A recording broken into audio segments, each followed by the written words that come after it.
Oh, and welcome, my lovemies. Thank you for joining me today for this live Q&A.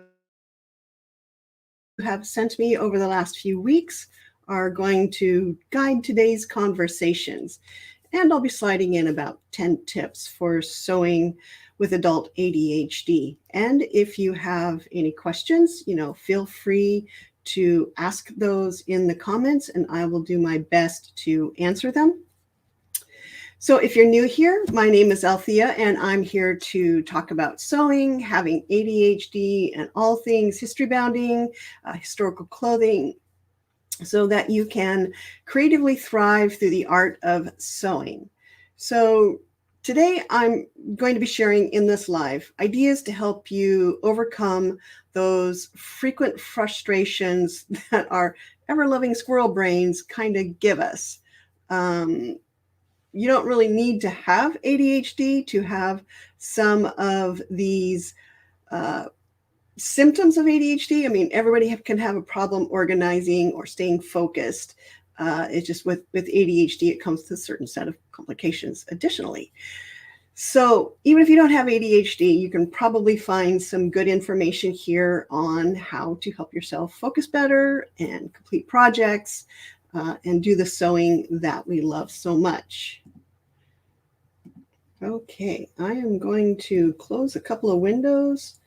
Awesome. Welcome, Jenny, and welcome, Amaris.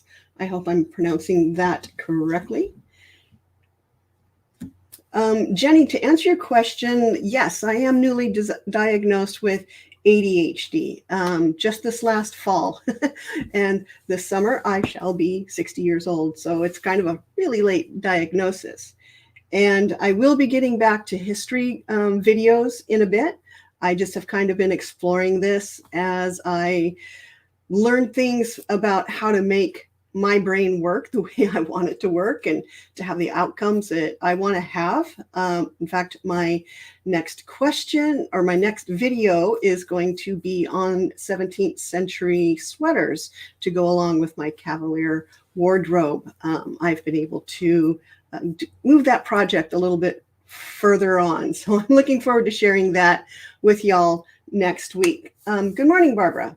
I'm looking forward to having you in the class tomorrow. I think that's going to be a lot of fun. So some of the issues that we deal with here in our brains with our sewing and having ADHD, it means that we have difficulty focusing. We may be working on something and then, something catches our eye or a brain goes in a different direction. And suddenly, we're off in that direction and not really doing the thing that we need to be focusing on. Another trait of having ADHD is we find it hard to sit still and we kind of bounce from one thing to another. I mean, a lot of times, in my meetings, I'll be sitting here doing this and I have to really consciously stop doing that in my meetings when I'm at work. But that's just one aspect of it and one way that my ADHD kind of comes out. We have issues with impulsivity. I mean, how many times have we seen something on Pinterest, a new craft, a new idea, and spend a few minutes on the internet and have bought all the supplies to make it, and then probably didn't actually go ahead and do the craft. So, impulsivity is a thing. Another thing that we deal with is procrastination. I remember in my 5th grade report card, the teacher talked about how I procrastinated. And, back then, that was the mid 70s, and ADHD wasn't really a thing back then. And certainly girls didn't have it. I mean, we're just much better at masking it than boys tend to be. With all the other social training that comes along from being female presenting, we're taught to mask a whole lot of things, and ADHD is just another one of those things that we mask. Another thing that we have to deal with as an ADHDer ADHD, is hyperfocus. And, this is where we get so involved in doing a thing that everything else falls away. And we forget to eat, talk, and we just basically focus on this thing, and suddenly it's 3:30 in the morning. And so those are some of the things that we deal with having ADHD. Looking over to the comments, Jenny over on Facebook says, yes, I mean, we're all different, and this is going to present to you differently. And there's a lot of comorbidities that come along with ADHD. There's depression, anxiety, rejection, sensitivity disorder, defiance disorder. So there's a lot of other things that come along with ADHD. And so we all have our own special sauce when it comes to what we, how it works in our own brain. So Amaris, yeah, I mean, meds work really good when they work really good. I didn't do real well on the Adderall. It really kind of made me a little bit too much hyper. But I found that the Vyvanase actually works really well for me. So it's really made a huge difference for myself. But I know that some people don't tolerate the meds very well. So we just kind of all have to find our own path to wellness when it comes to dealing with the ADHD and dealing with our brains. So some of the questions that I got, and feel free to add questions into the comment section, and I will try to track along. But I recently asked for, what are some of the things that people are struggling with and they might want more information on. And one of the things that, kind of came up on several of the questions was, how do I deal with imposter syndrome? And this kind of goes back to the fact that we are sold an image. And it doesn't matter if it's, in our own personal self, there's a specific look, a specific way of dressing. We are sold on white teeth and perfect hair. We're sold on, how our bodies are supposed to look. We're sold on all of these different things by our culture.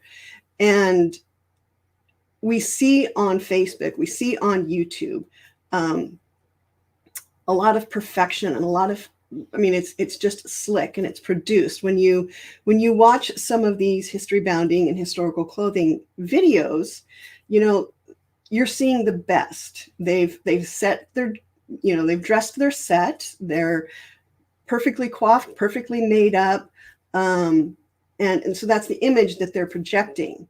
And so when we, with our brains that kind of lie to us all the time, tries to compare ourselves to the perfection that is, Bernadette Banner or Morgan Donner or some of these other very lovely women, it really makes that imposter syndrome come up.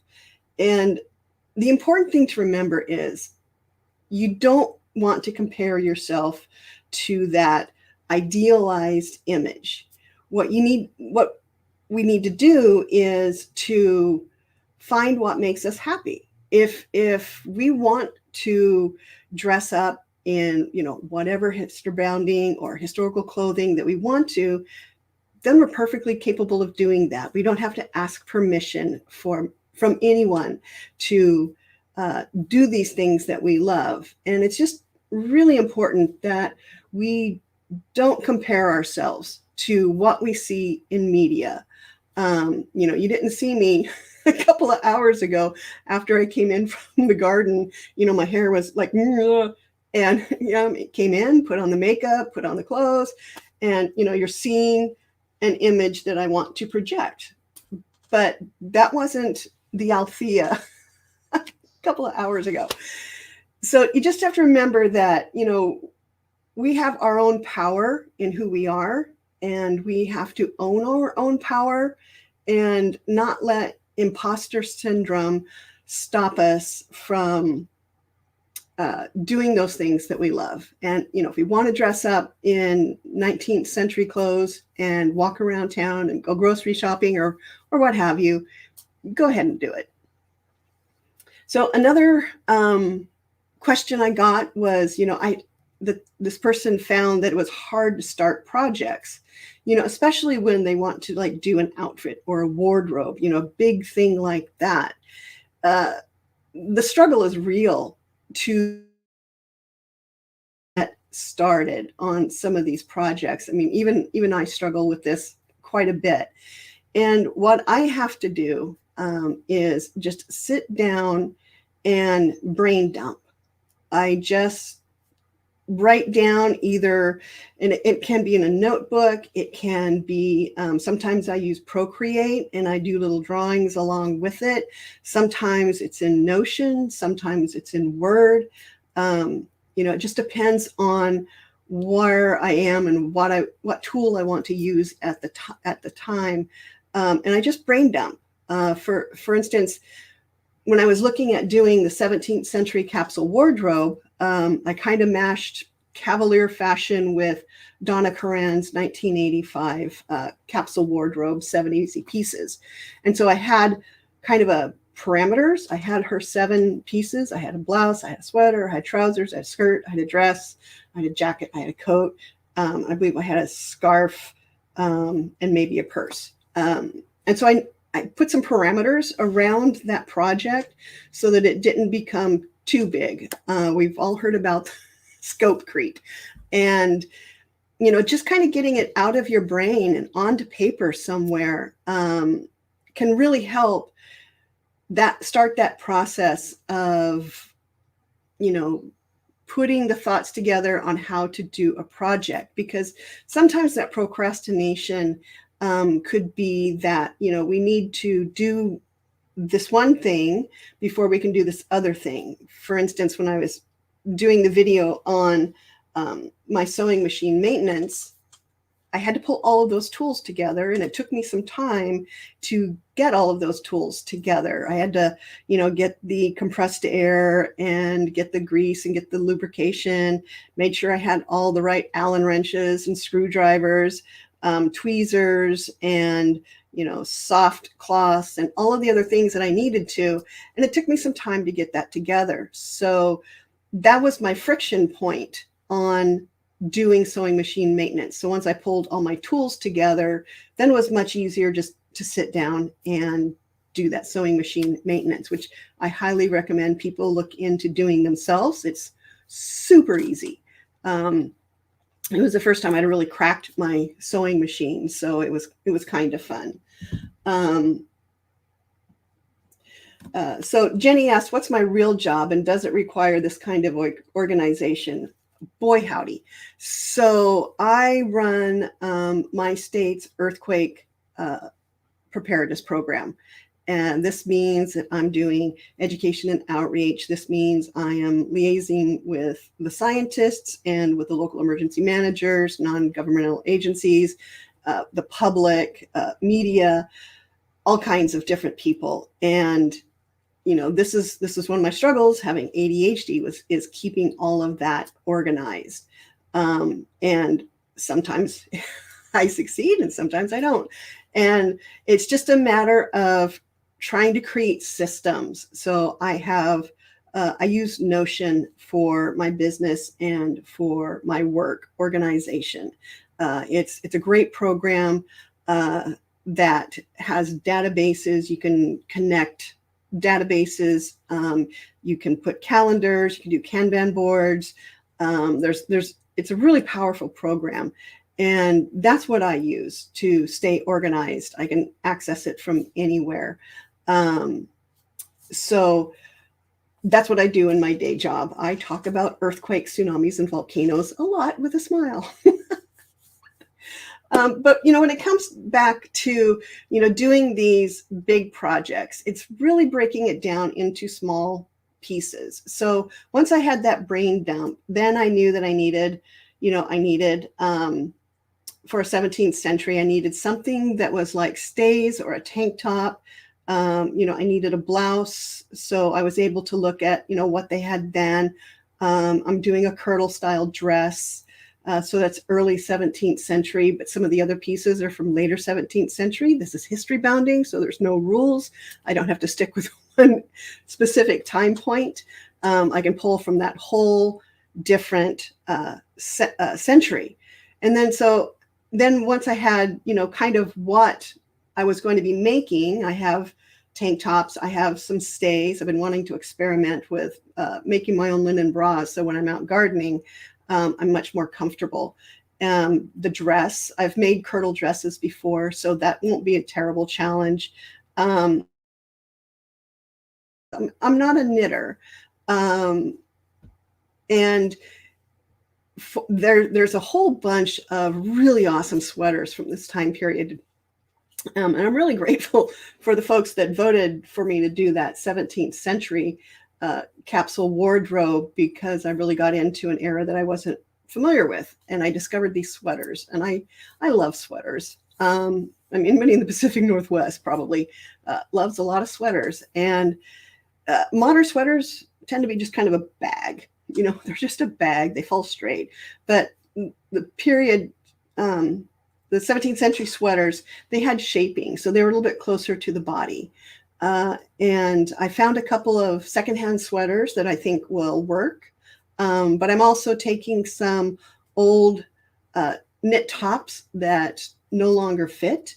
And I'm going to be making sort of a sweater using applique out of that sort of follows the form of that period sweater more than I can find in modern sweaters. So, I was able to break it down. I did the brain dump, and then I kind of thought through the process. So I knew that I needed to make this, this, and this. And then I started with each garment, and then, okay, what am I going to make it out of? Am I going to draft, or am I going to use a pattern? So there's a lot of different things that, you can do to break that down. And so, starting a project can be really intimidating, but it can be done if you break it down into smaller pieces. So the next question was about burnout. And I've saw this several times in some of the groups I'm in. Folks have mentioned this lately. They hyper-focus so deeply for so long that they just kind of burn out. And the thing to remember about burnout, it's your body and your brain telling you that you need to rest. And it's okay to take those rests. And there's no set time limit on how long that rest should be or what you should be doing during that rest time. It's really up to yourself. So, burnout is really just a signal that you need to take some time away, do something different, read a book, do some gardening, go for a hike, go swimming, go do something active, spend time with friends. It's just sometimes you need to get away from that creative side in order to sort of recharge that. Checking out the comments. Yeah, Jenny, so getting stuck in the prep phase, that's really... So one thing that I noticed that I do is I spend a lot of time planning, and then the doing is where I really have to, pick up my bootstraps and make myself do the thing. I love sewing. I love being able to wear what I sew. I love the planning part, but me getting from the planning to the completed project is a struggle sometimes. And that's why it takes me longer to do sewing projects. Well, for one thing, I work a full-time job, and I do try to have a relationship with my husband. So I do try to spend some time with him. That does leave a lot of time for everything else. And we just, we kind of need to figure out what works for me. And so what works for me is setting deadlines. And for me, that last 5% of a project is always the hardest for me. And, it's just a matter of digging in and sitting my butt in the chair and getting it done. Yeah, Barbara, I totally get that. getting stuck with the finishing piece. Sometimes, you know, I think part of that is once it's done, it's open to criticism and people judging it and you looking at it and knowing that all of the imperfections on the garment or whatever it is that you're working on, other people looking at it never see the imperfections. But we know everything that's wrong with the thing we make, and so we kind of project that out. And so once we finish a thing, then it's out there in the world. But if we're still working on it, we can keep it close to ourselves and it's not open to public scrutiny. And so, sometimes we just have to finish the thing, let the chips fall where they may. So another person asked a question about they get bored really easily and they stop doing whatever it is that they loved 10 minutes ago. Now they don't love it. And so they're going to look for something new that can give them that dopamine hit, that reward center of our brains. Just when we start something new, that dopamine is flowing. And so we're excited, but eventually that dopamine falls off and we need to find another way to have a dopamine hit. And I think that everyone has had this happen. You're working on a project that you love, but it just kind of goes on and you get bored with it and you want to try something else.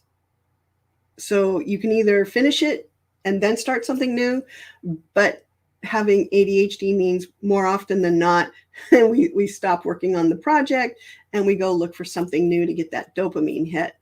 And so what I think can help, and you see these process videos or process photographs of people working on their projects and then sharing where they are in that project and getting feedback and getting the accolades can give you that dopamine hit so that, you kind of get reinterested in that project. So finding ways to create rewards so that you can get that dopamine, so that your brain is getting the chemicals that it needs in order to stay interested in the thing. Just checking to see. Yeah, Jenny, finishing thing. I get that. Yeah, finishing a thing. That would be awesome.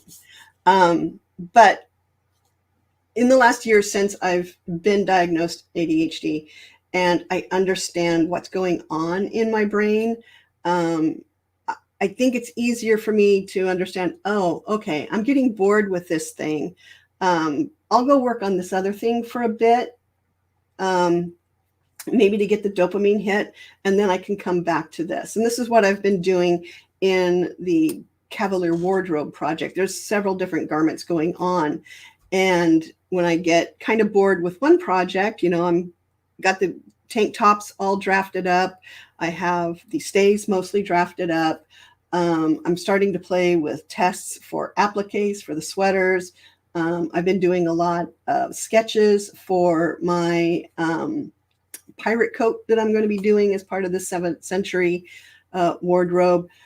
So, it's just a matter of, if you're going to do this project jumping, set up those projects so that you're always kind of moving the project forward. But you have to come back at some point to that first project and finish it. One of the other questions was, how do I deal with the negative self-talk?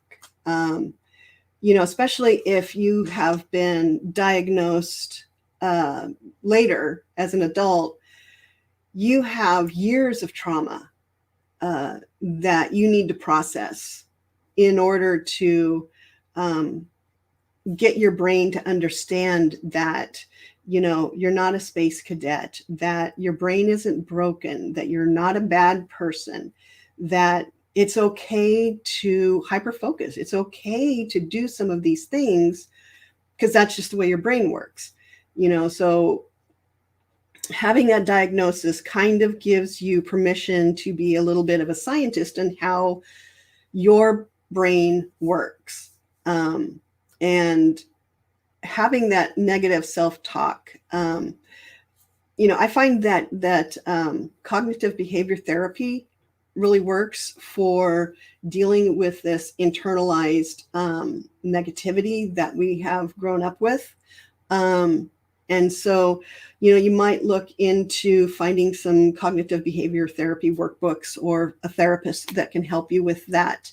But just in a nutshell, it's really boiling down to, okay, so I have this negative thought. I have, I can never finish anything.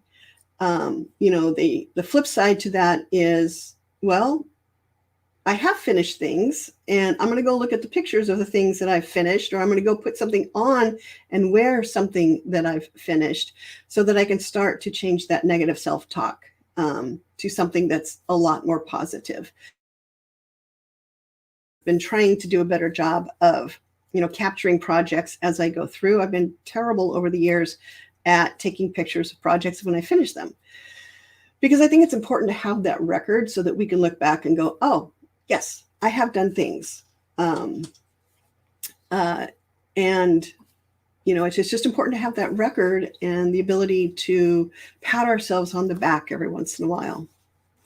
Another question came up about, I don't know where to start. And it kind of goes back to that other question about not being able to start projects. And it's really just boiling it down into smaller pieces so that you can kind of set out your timeline so you know how you're going to be doing these things. Thinking through the plan is 90% of a project, quite honestly. Much like when you're actually sewing, 90% of the project is actually cutting it out and, getting the pattern done and cutting it out. The actual sewing is often only a small piece of that project. And so if you don't know where to start, just, do that brain dump. Just don't even try to organize it. Just everything that you want to do in this project, and then kind of start to tease out the different pieces of it. One thing that comes up a lot is that, people are happily working along, and they get frustrated over something doesn't go right. And so they basically abandon the project. And I know that this has happened to me in the past. I've gotten better at working through this. I just finished a pair of very simple pants. I don't know what the heck was going on in my brain. Very simple pair of pants for my daughter. And I made so many mistakes in that garment that if I would have stopped at the first frustration, I wouldn't have gotten past the patterning stage. So it just, that's something that we have to acknowledge and find tools that work for us on just powering through those frustrations. If you sew something wrong, it's okay to walk away from that, stabilize your mood, come back and troubleshoot it. And use it as a learning opportunity. For me, when I'm sewing things together, and especially if I'm doing French seams, and this was most of the problem in this pants, I was using French seams, figuring out, okay, is it wrong sides together and then right sides? I had to take out seam after seam on that one, and they were so simple. I mean, it was just 4 pattern pieces and a waistband. And I ripped out a lot on that one, but they fit, and she really liked them. So when you get frustrated, it's okay to put the thing down, go do something that's going to get those frustrations out, and then come back to the project with a fresh eye. The next question I got, number 8, is that this person was talking about having a lot of shame in the fact that, their sewing space was so disorganized. They have so much fabric that it just is so overpowering. They can't find anything when they need it. And we have to acknowledge that we have a lifetime of conditioning to feel shame over this condition that we have, this way that our brains work. We have been trained to be ashamed of this. And we need to take hold of those emotions. And this is, one of those things that are easier said than done. And it takes practice. But it's just, acknowledge the fact that society and culture has told us that, we're supposed to be neat and tidy and organized and put together. And, our brains are supposed to be able to sit down and make lists and then do the thing.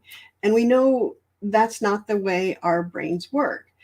And shame is such a visceral emotion that it can be really hard to put aside. And journaling or talking to a friend or a loved one or talking to a therapist or talking to a stuffed animal or your voodoo doll or whatever it is that you want to talk to, and just kind of work through what you're feeling when you feel that shame. Are you trying to impress someone? Is someone, expecting this of you? Why are they expecting this of you? And are you giving power away by feeling shame about the way your brain works?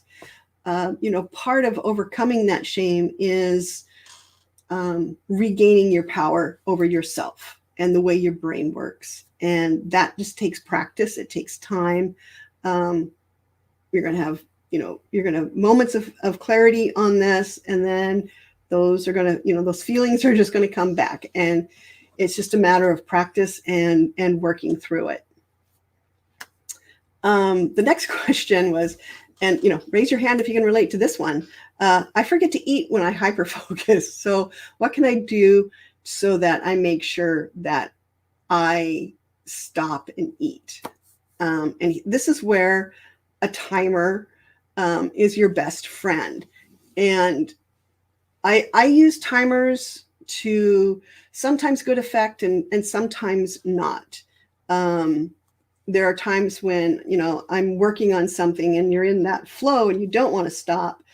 But having, food or snack set by so that as you go, you can munch, you don't have to break for a full meal unless you need that break to kind of reset your brain. A lot of times I will set that timer for a half an hour. And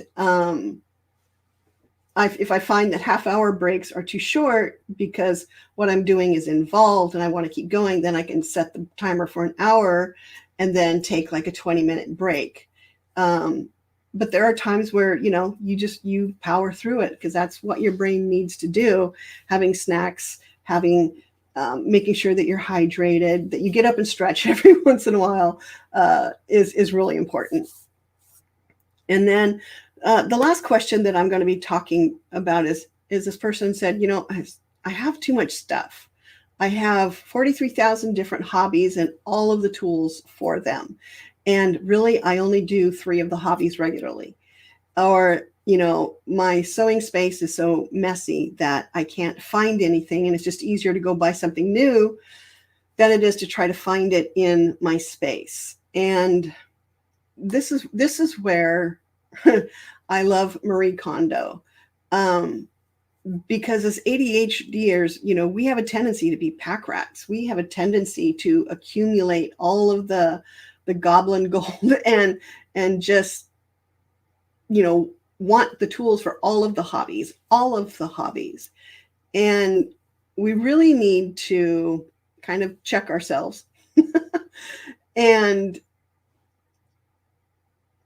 release a lot of that energy that's not serving you. Yes, Jenny, it does. It all brings me joy. Before I did my massive clean out, I had all kinds of hobby stuff.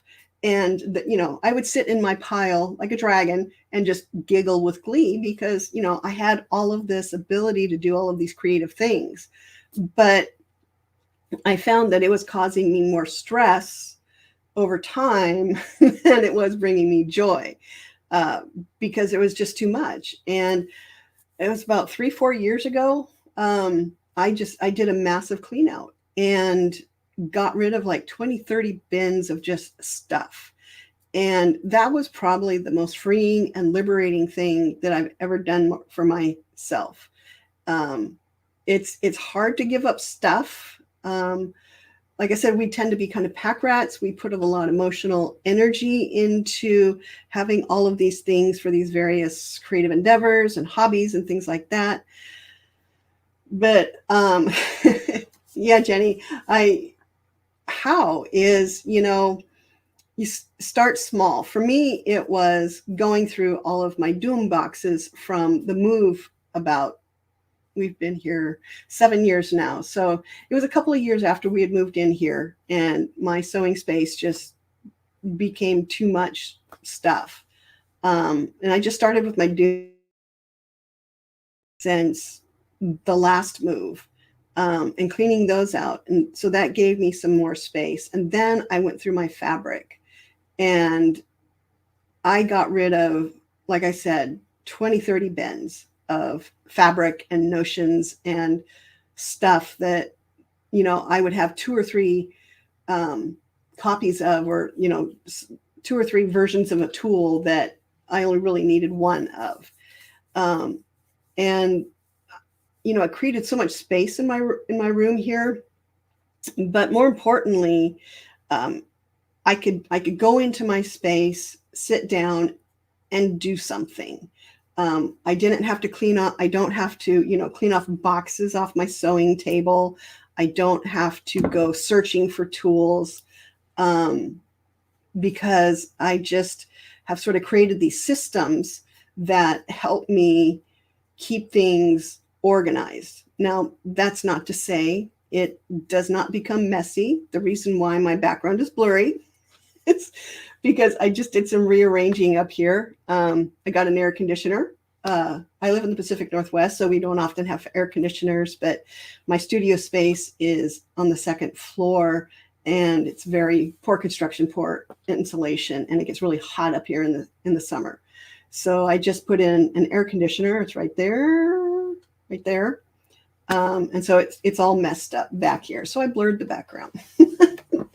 So it does get messy up here, but I can clean it up in probably an hour and be ready to sew again.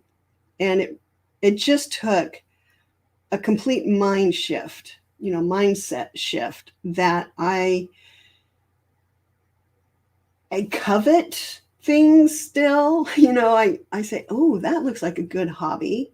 And so where I get my dopamine hit from that new hobby is I'll watch a whole bunch of YouTube videos on it, knowing that I am never going to knit, but I really enjoy watching videos on knitting. I love the idea of knitting. I know that I don't have time to knit and time to learn to knit. Maybe when I retire in a few years. But it's just really, sitting down and having a tough talk with yourself. What do you want to accomplish in your sewing space? It's not wrong to have all of this stuff. I'm not saying that. It's not wrong to have all of this stuff. But you may find it easier if you do cull down how much stuff you have. And I think that you will find that creativity comes much easier when that chaos is much more controlled. My space still gets chaotic. I still need to have a certain amount of chaos in my space. But I can,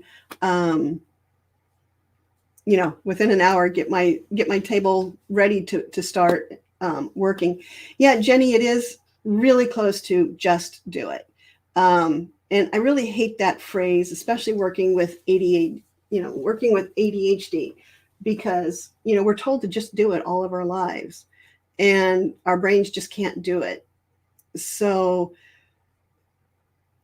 it's really, thinking through that process and thinking through what's keeping you from achieving that. I mean, like I said, it's absolutely okay to have all of the things. But if you're finding that that's not ideal for you in your space, then you might start exploring alternatives to that. Because if it works for you, then it works for you, and that's fine. Kind of going back to that whole shame thing. There's no shame in having all the things if that works for you. But if you find that it doesn't work for you as much, then exploring ways to change that is something you might consider doing. But yeah, I don't like that phrase, just do it, because we've been told just do it all of our lives. That's a simple thing. That's a simple task. Just go do it. And our brains are saying, oh boy, no, I don't think I'm going to just do it.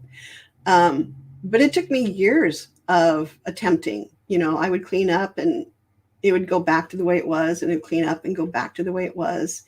So yeah, it is something that, you really have to consciously force yourself to do, even when you don't want to do it. And so it is a certain amount of, just doing it, but you have to frame it in your brain in a way that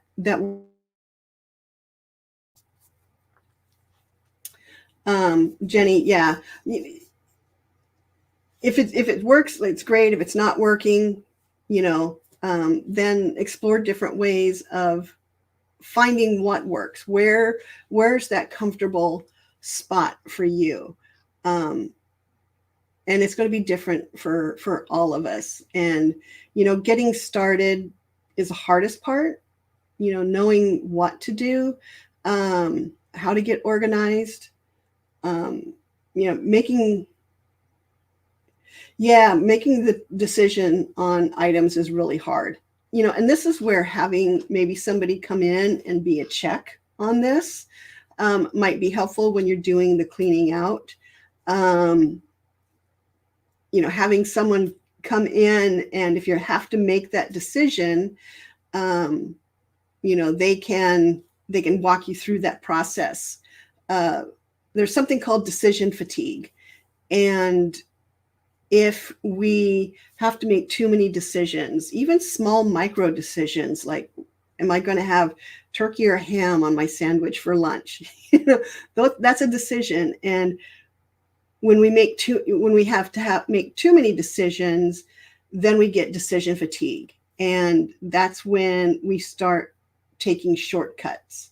And that's why creating systems is a way to help with that decision fatigue. If you have a system, then you don't have to make decisions. You just have to kind of follow your decision or your system.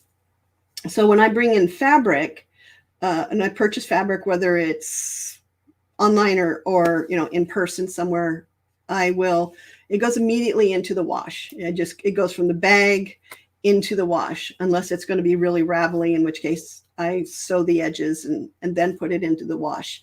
And then after that, it gets ironed and put onto the boards that I use in my storage area. And then it gets logged into my notebooks. And if I purchased it online, they oftentimes have these handy little labels that I just peel off the label and put that in my notebook, because, that's easy. Taking a little swatch, taking that label, putting it in the book. And so there's no decisions in that process. It's just doing the next step in that system. And that's really helped me to keep my fabric area neater. Not perfectly neat, because, I'm never going to be perfectly neat. But it certainly helps me from going back to just having piles of disorganized fabric. And it also makes it easier for me to know what I have. I don't have to go dig through my fabric closet. I have my notebook. I can pull my notebook out and then see that. Yeah, Jenny, we are very often very good at creating complex systems. That's why we probably want to simplify things as much as possible. Like my fabric intake is like, it's super simple. It's wash, it's fold, it's log, it's put away. It's really no more complicated than that. But there was a lot of work getting my space to where that would work. So yeah, I mean, it can be a source of guilt for us. And that kind of goes back to that shame of, all of this time that we've not known why our brains work the way we do. And another thing that we kind of have to work through emotionally. So that is the end of my questions. I think I've covered all of the questions in the comments. Double check. It looks like. So yeah, I wanted to thank you guys for joining me today. I will be posting this into my regular YouTube channels. And I hope that we can continue the conversation in the comments. I mean, one of the true joys of doing what I do here with the YouTube channel and the Facebook group and all of that is chatting with you guys. I mean, let's share our joy and love of sewing. So I'm going to put some links down to some of my other videos in the description. That description will be available probably tomorrow. I'm launching my first course tomorrow. Get everything done before that launches tomorrow. For the folks that have bought it, you will be getting an email later today on how to access the course. And if you're interested in purchasing that course, I will go ahead and drop a link into the description later today too. So yeah, until we meet again, get vaxxed, stay safe, and I bid you joy. Thank you so much for joining me today.